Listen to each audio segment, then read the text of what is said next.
Hi everyone, welcome back to Wise Words Wednesday. I'm Jamie, thank you for joining me today.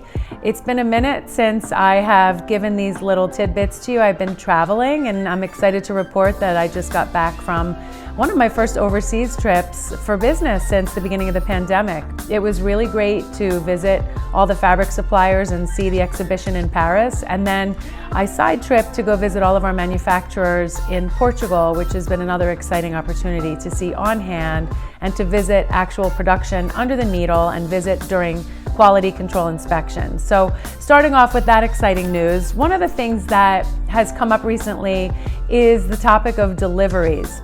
And as we all know, those are very hard to control when you're dealing with so many moving parts of fabric and trims and fit components and embellishments and seam sealing and zippers and tapes and bells and whistles, as we say.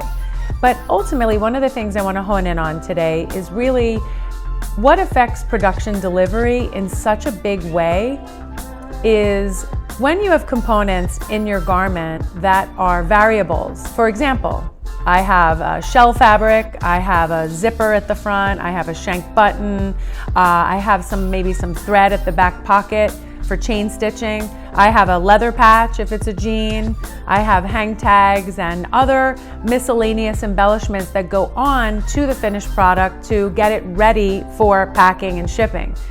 Any parts of that will affect the outcome. So if the poly bags are designed very late into the game and the poly bags are late, the garment maker is not going to start production until every piece of their bill of materials is in-house and inventoried.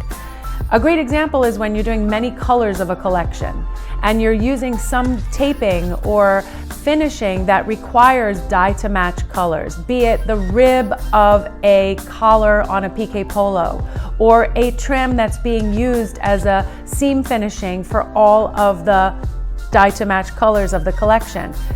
If a portion of those trim components are delayed by chance by the trim vendor, out of our control completely, supply chain issues, maybe there's an issue in manufacturing in their own facility, but say 2 out of the 5 colors are delayed, our manufacturers will not, absolutely 100% not start producing until all pieces of the pie are there.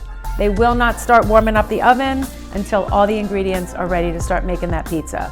So I tell you with full transparency, this is something that a lot of you guys have to get under your belt and get comfortable with, because certain things are not controllable, they're unavoidable, and they're unforeseeable. So when we have to deal with the fact that we've been on schedule, we're fit approved, we've issued our bulk production orders, we've got all of our bells and whistles and ducks in a row, if one trim component decides to say, hey, we're late, it screws everybody up.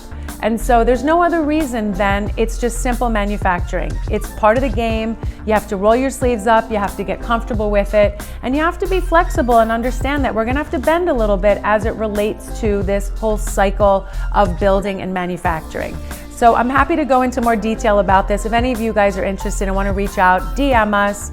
Reach out specifically with any questions that you have, but I do want to highlight this as such an integral part of the process because you will never be satisfied and happy until you understand exactly how things get into motion. So thank you for listening today. As always, reach out to us on fabric2finish.com right here and visit our socials and our YouTube channel and all the fun little tidbits that I'm sharing with you today that are real, experiential, important milestones that you have to be comfortable with before you go from runway to reality. Thank you so much for watching and have a great day.